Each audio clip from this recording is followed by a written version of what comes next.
Le chanteur Laurent Voulzy a donc révélé dans son autobiographie avoir souffert d'un cancer de la prostate dans les années 2010.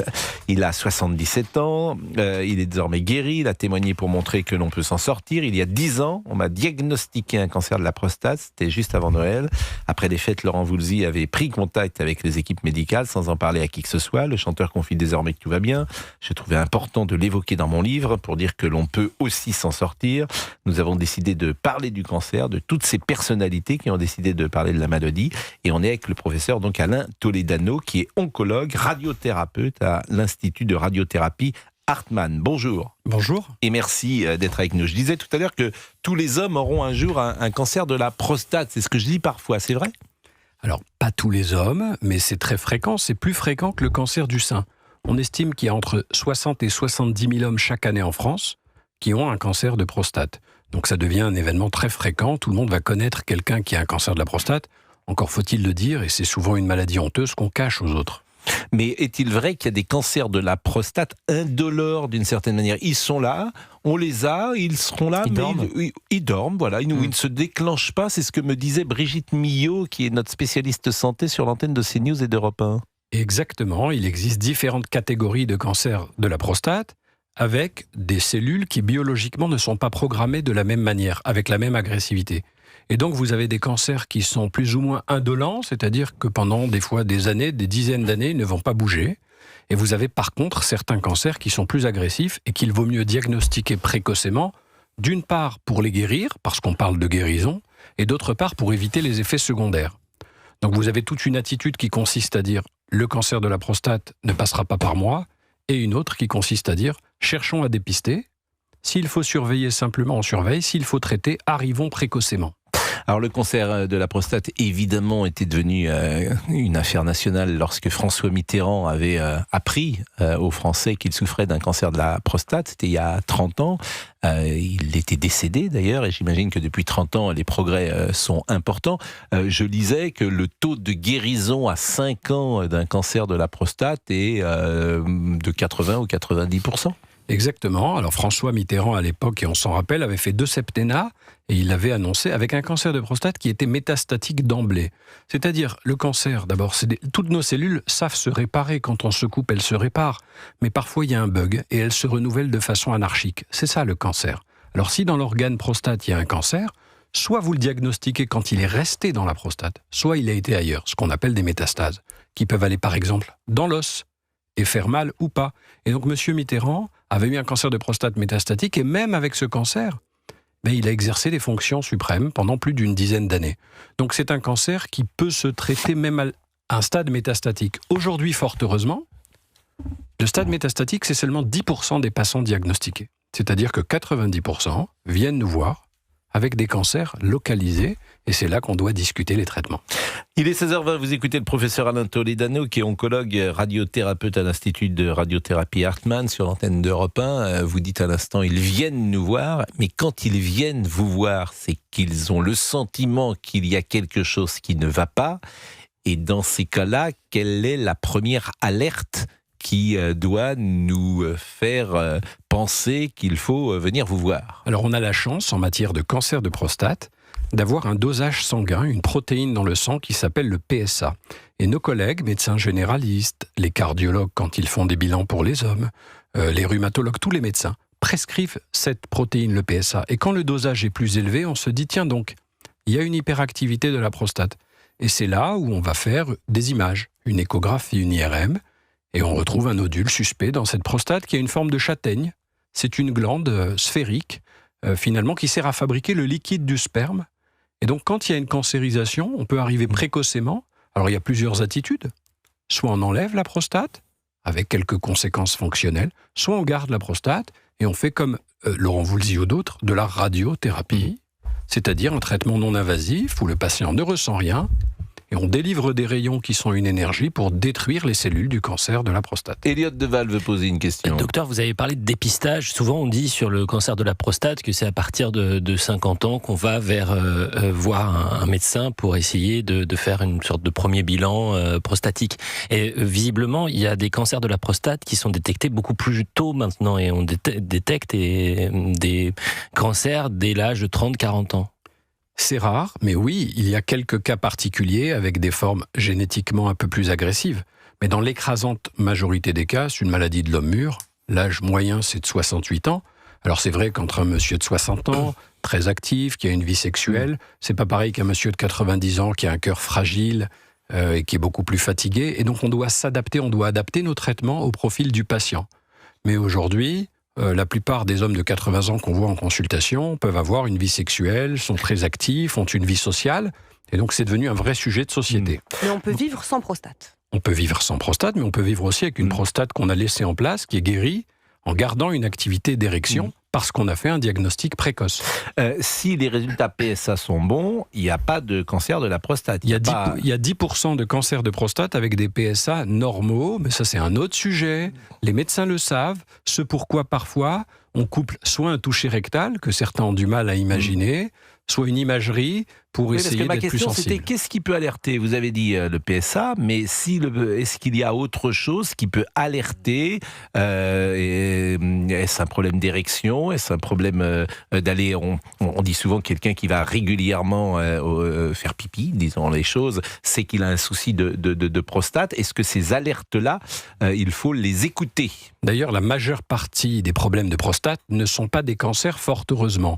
Votre prostate, avec l'âge, elle va prendre du volume, elle va grossir. Et donc la plupart des hommes vont commencer à se lever la nuit, ou à avoir un jet qui change, ou des urines qui se transforment. Et donc on consulte. C'est quoi des urines qui se transforment ? Alors on peut avoir parfois une vessie qui ne se vide pas, une envie fréquente d'aller aux toilettes. On se lève plusieurs fois la nuit. C'est quoi plusieurs fois ? Alors, 2 fois, 3 fois, 4 fois, ça peut être gênant. Si vous levez 4 fois, je pense que et du coup, les hommes sont fatigués. Mais tous les hommes se lèvent une fois la nuit. Une fois, c'est considéré comme étant normal à un certain âge. Beaucoup d'hommes, une fois la nuit, vous ne levez pas la nuit. Très jeune, on se lève une fois quand même. C'est pas l'âge normal. C'est pas l'âge. C'est pour bientôt. Tout le monde se lève la nuit. Vous levez la nuit pour aller la nuit. Tu te lèves à 4h du matin, quand tu t'es couché à 10h ouvert. Bon, non, mais disons les choses. Bah oui. Je vais pas travailler. Je vais pas à la rédac. Qu'on dise les choses, Vous pouvez vous lever la nuit et c'est des maladies bénignes. Il y a un problème. Il y a des maladies bénignes de la prostate et c'est dans l'écrasante majorité des cas, le cancer est moins fréquent que la maladie de la prostate bénigne. Donc bien sûr, consultez si vous avez des troubles urinaires, mais détendez-vous, la plupart du temps c'est bénin. On va marquer une pause dans une seconde et on parlera des traitements. Je crois que c'est Georges Clemenceau qui disait il y a 2 choses qui ne servent à rien, le président de la République et la prostate. Mais la prostate, elle sert à quelque chose, parce que pour un homme, elle sert à l'érection, cher camarade. Fabriquer le liquide du sperme. Oui, mais puis à l'érection. Alors il n'y a plus d'érection. On peut tout à fait enlever une prostate et garder une fonction érectile. Mais comment ? Et c'est tout l'enjeu de la chirurgie et des traitements. Derrière la prostate, on a les nerfs de l'érection et le chirurgien. Alors souvent, on opère avec des robots maintenant pour magnifier l'image et disséquer la prostate en préservant les bandelettes de l'érection. Ça, c'est en chirurgie. Et la radiothérapie qu'on délivre, on la délivre également avec des robots, avec une précision au millimètre, pour ne pas abîmer tous les corps spongieux, les nerfs de l'érection, et qu'après le traitement du cancer, on soit guéri et on garde une activité sexuelle. Et c'est là tout l'enjeu. Et qu'est-ce qui produit l'érection ? Ça n'a rien à voir avec la prostate. Alors, d'abord, la stimulation. Donc, avoir une libido, c'est être bien aussi dans sa tête. Oui. Mais bien sûr, après... Des patients diabétiques qui fument, etc., peuvent avoir des troubles d'érection parce qu'il y a des vaisseaux sanguins qui amènent du sang et de l'oxygène à ces corps, que sont la verge et tous les corps spongieux autour. La prostate amène effectivement le sperme, mais sans prostate, on peut garder son érection. Et alors, beaucoup d'hommes se disent « Tiens, je ne vais pas me faire traiter mon cancer de prostate parce que j'ai peur de perdre l'érection ». C'est faux. Allez-y tôt pour garder votre érection. Et 16h26, on pose les vraies questions. Les questions qui importent. On a l'impression d'avoir une consultation. Il y a une consultation. Il y a quand même un plateau assez masculin. Un cabinet. Il y a un plateau. Que dites-vous ? Et âgé. Enfin, un petit peu âgé. Non, mais Georges avait témoigné et tout fonctionne parfaitement. Georges avait témoigné ici. Moi, tout fonctionne. Oui. Et j'ose pas vous dire, mais je me lève pas la nuit, moi. Tant mieux. Oui. Non, parce qu'Olivier dit qu'il se lève la nuit. Non, mais à son âge. en fait, je vais vous dire quelque chose. Non, mais c'est bien si vous. Moi, je trouve que c'est ça, pas. C'est le quart d'heure du tigre. Ça n'a rien à voir. Oui, ça, c'est le quart d'heure du tigre. Vous aussi, toutes les nuits, Pascal ? Mais je vais pas vous raconter ma vie privée. C'est le thème, c'est de À l'info. travers les questions qu'il a posées, on a compris qu'il y avait une consultation. Alors, Vous levez beaucoup, par exemple, vous ? Mais jamais de la vie. Je me lève pas beaucoup. Tu te lèves une fois dans la nuit, comme tout à chacun. Le cycle de sommeil, il est de 2 heures. Si tu fais attention, tous les 2 heures, tu as un cycle. Ah bon? Alors, bien sûr, un cycle, c'est 2 heures. Donc, Ça, c'est prouvé ou c'est vous qui mettez ça sur la table comme ça? Je suis pas sûre que le parle à docteur monsieur Toledano soit complètement. C'est vrai, ok monsieur? avec Il dit n'importe cette quoi, info, Non, vous avez plusieurs types de sommeil.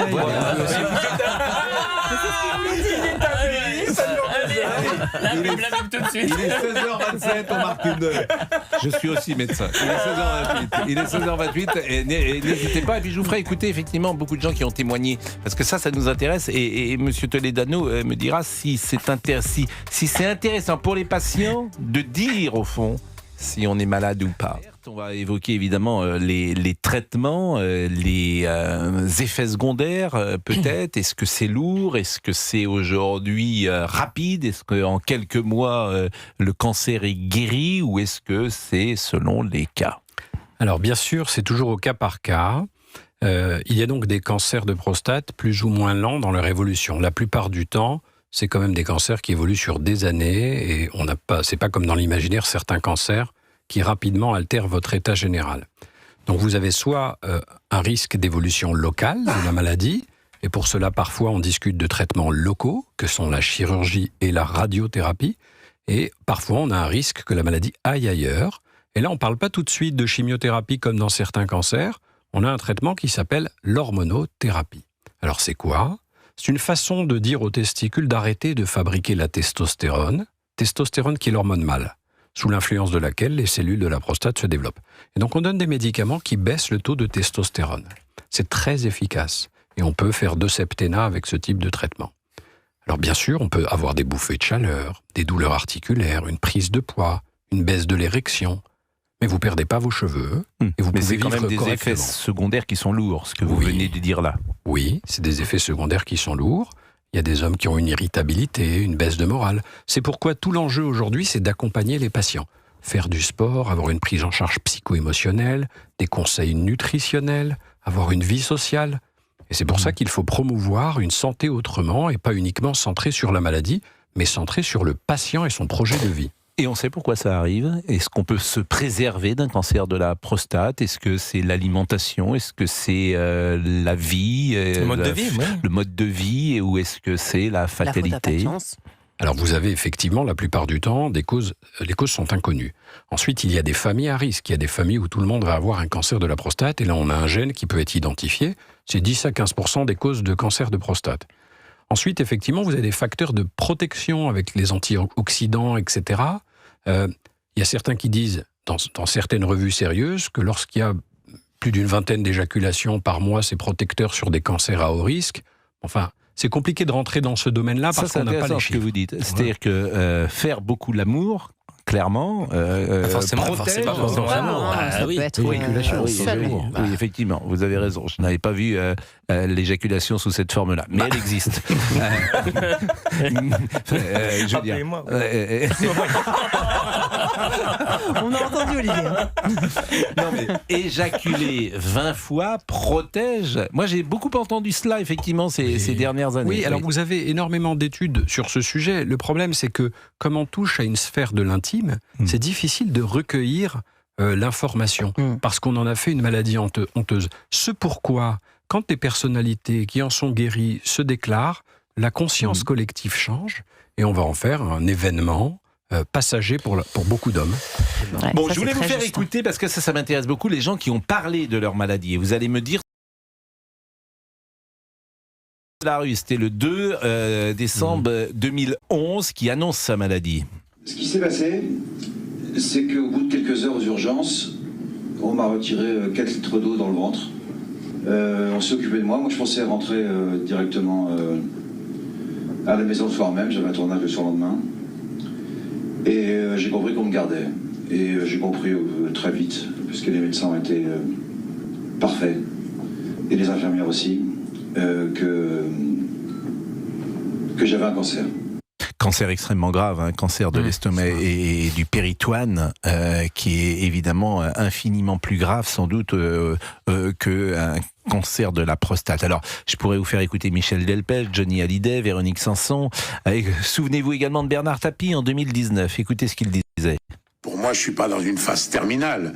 Bon, j'ai eu la peau, l'œsophage, l'estomac, la corde vocale. Maintenant, c'est les poumons. Bon, c'est une évolution, mais il y a une chose qu'il faut dire aussi aux cancéreux.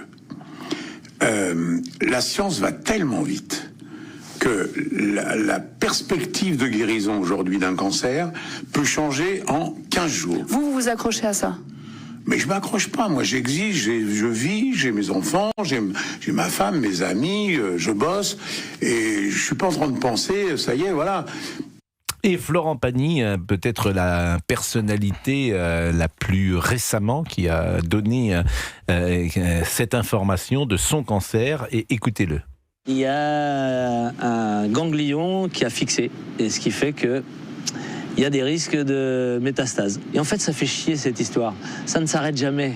Il y a toujours quelque chose qui finit par réapparaître. L'autre fois, c'était les taches blanches.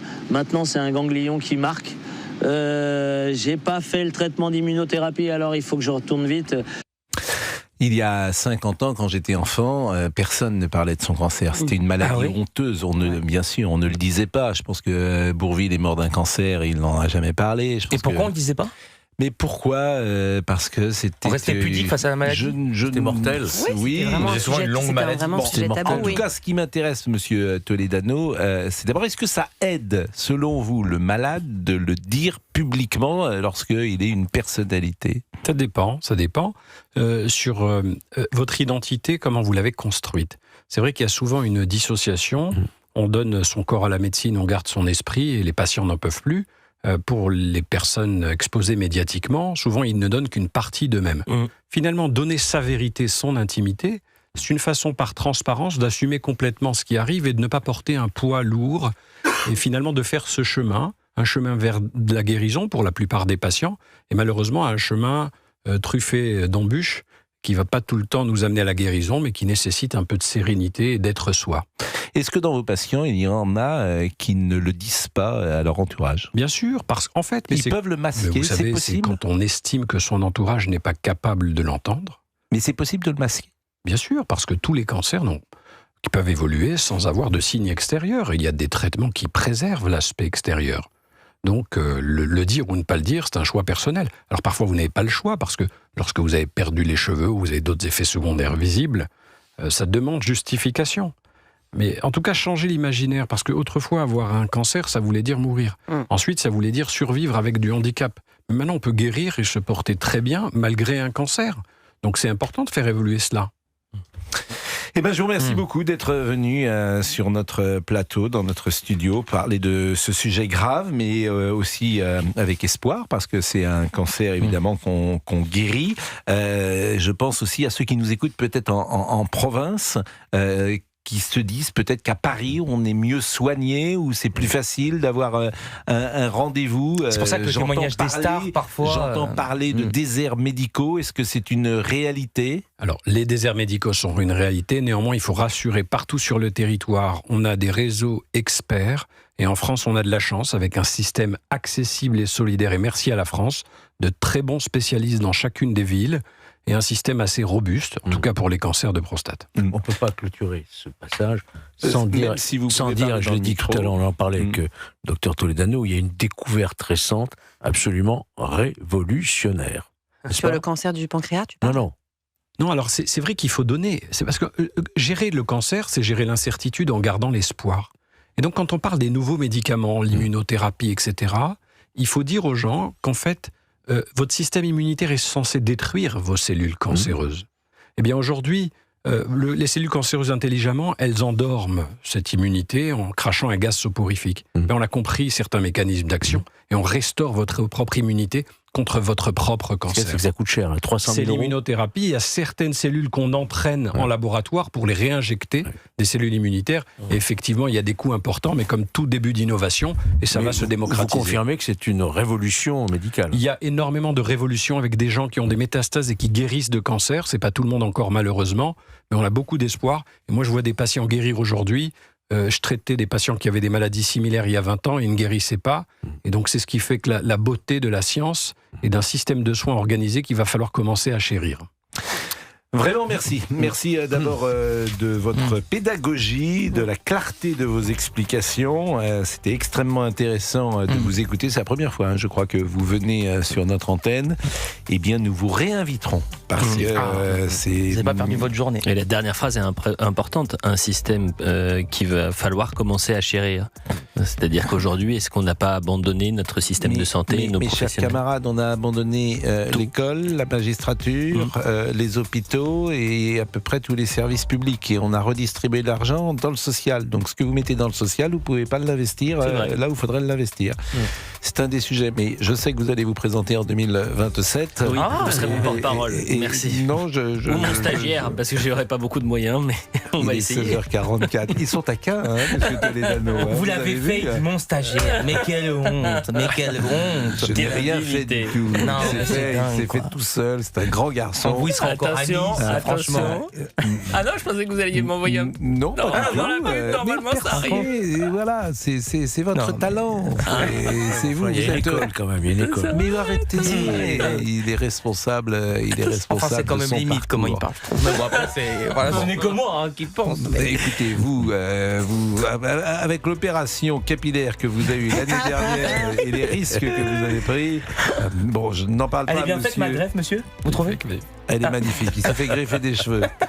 L'année prochaine, ce sera le cerveau. Je me disais bien.